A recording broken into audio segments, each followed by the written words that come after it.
একটা সময় ছিল যখন আমি পুঁইশাক একদমই খেতে চাইতাম না। মা তখন বলতো, "এখন খেতে চাস না? পরে দেখবি একসময় এটাই খেতে ভালো লাগবে।" সত্যি মায়ের কথাগুলো কেন জানি সবই সত্যি হয়ে গেছে।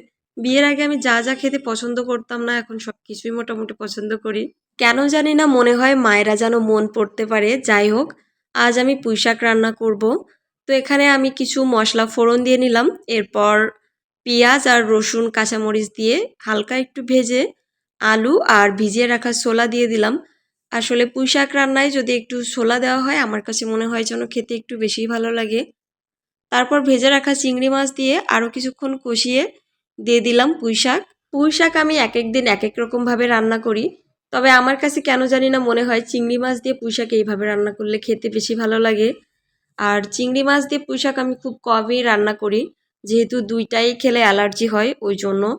তো পুঁইশাক যদি এভাবে একটু ঝোল, ঝোল রান্না করা হয় তো সেটাও খেতে মোটামুটি ভালো লাগে। তবে আমার কাছে মনে হয় যে ঝোল, ঝোল রান্না করার থেকে একটু মাখা, মাখা হলেই খেতে বেশি ভালো লাগে।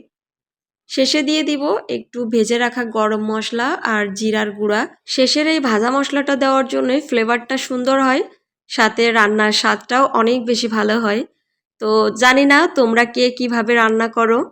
আমি এভাবেই সবসময় রান্না করি। নিরামিষ রান্না করলেও আমি বেশিরভাগ সময় এরকম মাখা, মাখা টাইপের রান্না করি। তো তোমরা কে কীভাবে রান্না করো চাইলে কমেন্ট করে জানাতে পারো।